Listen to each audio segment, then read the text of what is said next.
Chairman Sparks, you're recognized on House Bill 938.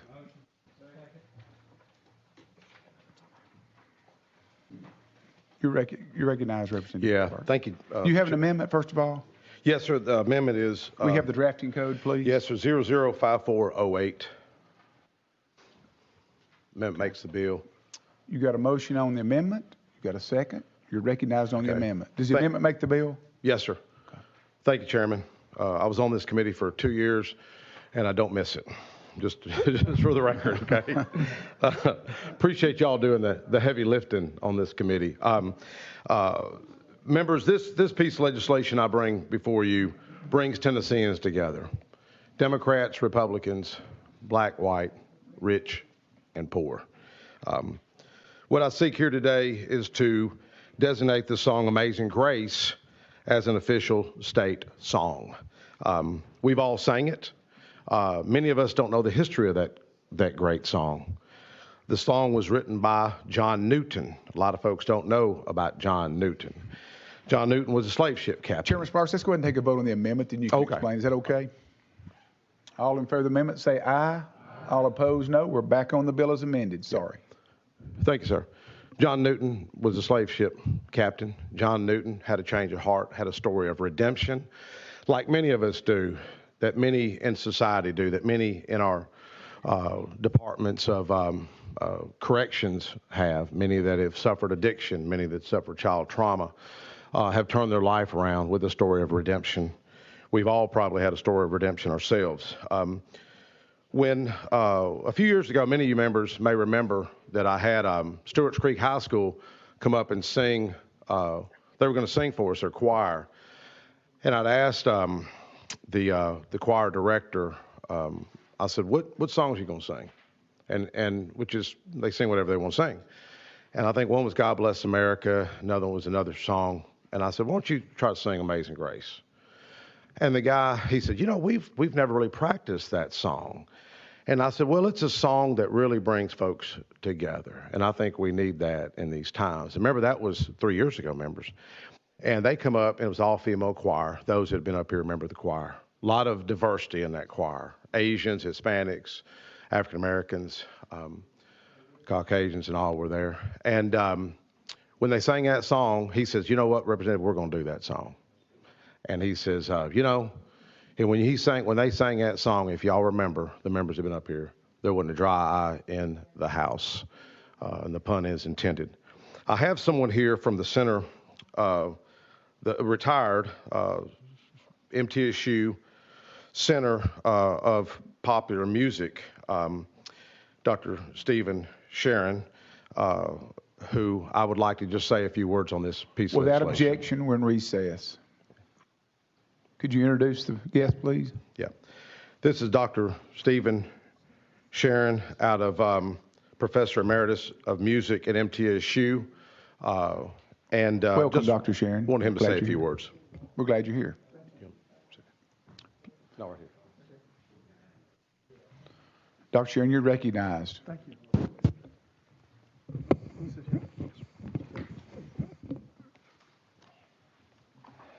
This is a first for me. Thank you. Nice to be here. The song Amazing Grace is known around the world and sung in many different languages. It is one of the best known hymns from the rich body of English language hymnody. Sir, I apologize. Could you turn your mic on, please? Okay. We're good. All right. Thank you. It's poetry of 6 verses, quatrains, so 24 lines in all, were written by John Newton, the English cleric and one-time slave trader, and the first person, so far as we know, to unite Newton's poetry with the tune we use today, a tune most frequently called New Britain, was a South Carolina singing master named William, or Singing Billy, Walker. Neither Newton nor Walker were from Tennessee, and nowhere does Newton's poetry mention Tennessee or any person or place related to Tennessee. But Amazing Grace has many Tennessee connections. I'll start with the event that made the song a pop and thus a secular phenomenon. Judy Collins' recording of it, released in 1970. Prior to this recording, Amazing Grace was a beloved Christian hymn, used in the Southern Baptist Church of my youth during the altar call at the end of the worship service. Effective, but you probably wouldn't sing it outside church. Collins' recording changed that. It reached high on pop music charts throughout the English-speaking world.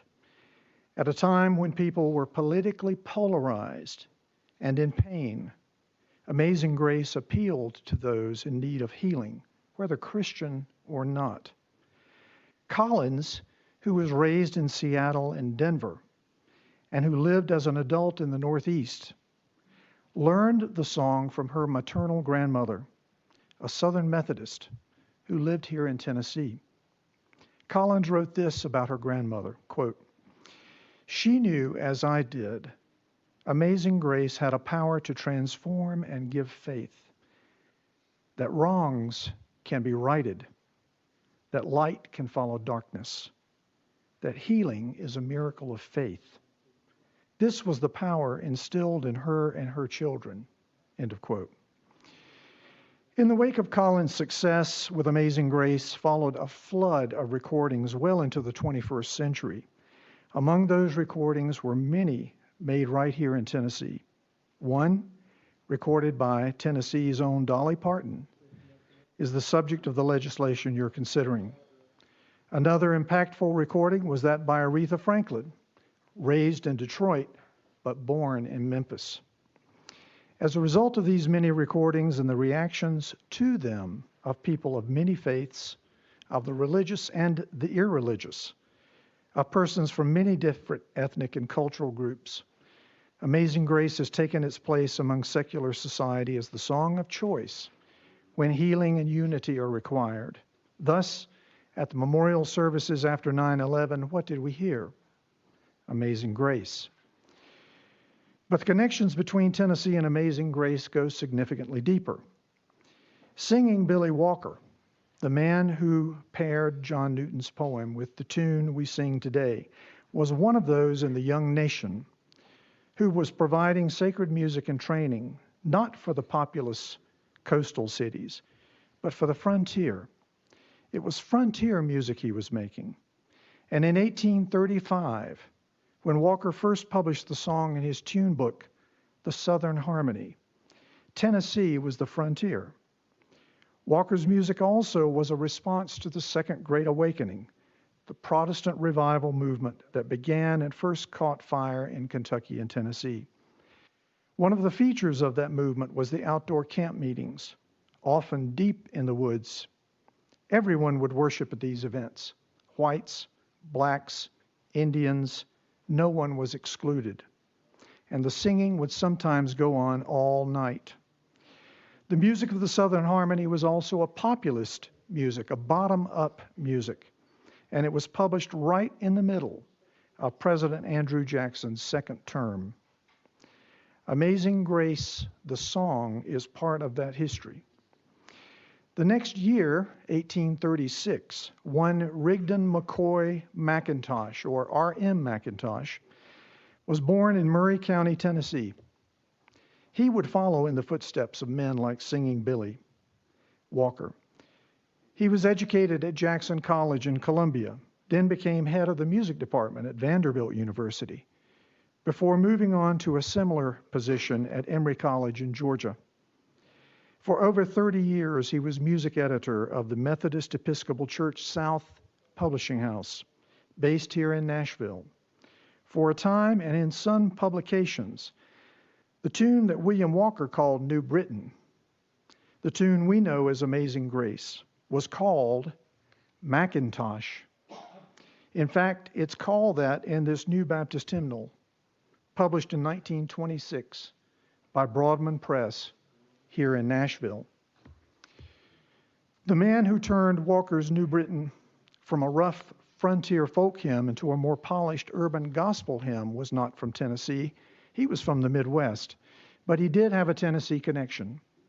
Edwin O., or E.O., XL, was born in northeastern Ohio in 1851 and spent most of his professional career in Chicago, then one of the most prominent music publishing centers in America. XL adapted Walker's hymn in ways that made it more palatable to turn-of-the-century musical tastes. It was XL's version, first published in 1909, that became the standard, the one that Judy Collins and Aretha Franklin, following after Mahalia Jackson, would use as their starting points. In the 1880s, XL became a musical associate of the Southern Methodist evangelist, Reverend Sam P. Jones, the very Sam Jones for whom Captain Tom Ryman built the Union Gospel Tabernacle, today known as Ryman Auditorium. Before closing, I'd like to speak a bit about practical matters. If you choose a state song, presumably you want people to sing it. Amazing Grace has the advantage of being easy to learn, easy to remember, and easy to sing. Unlike our national anthem, which for most people is a challenge, Amazing Grace has a narrow pitch range and a simple structure, and it's pleasing. It is not a challenge. If you ask people to sing it, they can. Finally, the song Amazing Grace connects deeply with the history of the state of Tennessee. And although it's a Christian hymn, its text also speaks generally to the trials and tribulations that can bedevil us, all of us, at one time or another, and to the personal redemption that can follow from grace, whether it comes from our God or from loved ones. It can speak to all of us. For that reason, and because of its simple but appealing melody, it has become acceptable to many religious, cultural, and ethnic groups. Thank you. Any questions for our guest? Thank you very much. Certainly. Well stated.